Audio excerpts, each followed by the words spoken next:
بعثت پیغمبر اسلام ہے، معراج النبی ہے، اور امام حسین کی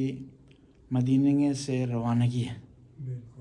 یہ 3 پوائنٹ ہیں جن پر مختصر بحث کریں گے، تو انشاءاللہ ہم پھر اپنے نماز کی طرف جائیں گے۔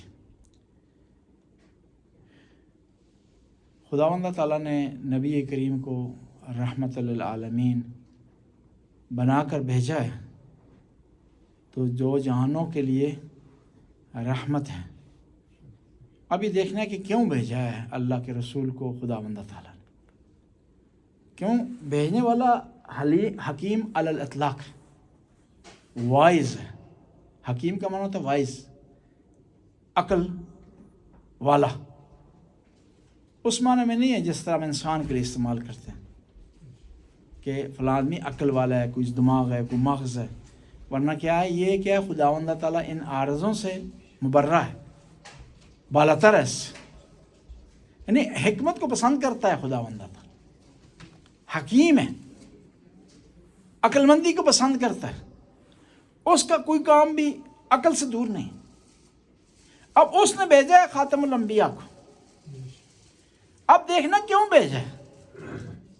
اور وہ نبوت کے بھیجنے کا مقصد پورا ہوا یا نہیں ہوا، پھر آیا ہم اس مقصد پر چل رہے ہیں نہیں چل رہے۔ یہ زیادہ امپورٹنٹ ہے کہ ہم نے دیکھنا ہے کہ اللہ کے رسول کو اللہ نے بھیجا ایک مقصد کے لیے، ہم اس مقصد کو فالو کر رہے ہیں نہیں کر رہے۔ هو الذی بعث فی الامیین رسولا منہم، کہ پاک ہے وہ ذات جس نے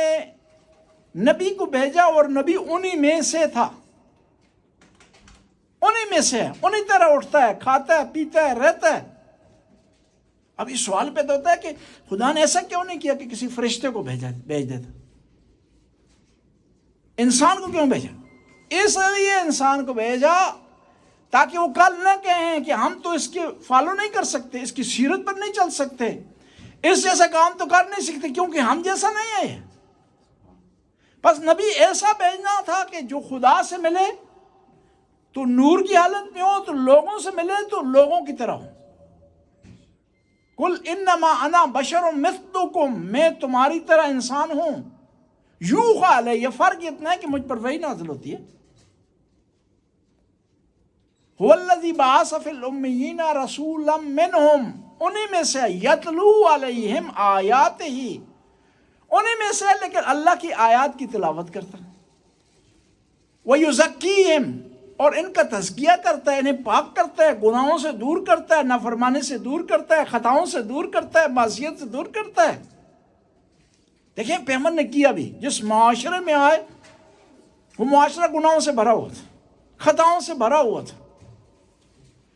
خاتون کا احترام نہیں تھا، بچی کو عزت نہیں دی جاتی تھی، اولاد کی جو بچیاں ہوتی تھی اولاد میں ان کا حصہ نہیں ہوتا تھا، شراب عام تھی، نکاح کا سسٹم نہیں تھا۔ تو کیا اللہ کے رسول نے آ کر کہا یزکیہم، پاک کیا ان کو ان خطاؤں سے، ان گناہوں سے۔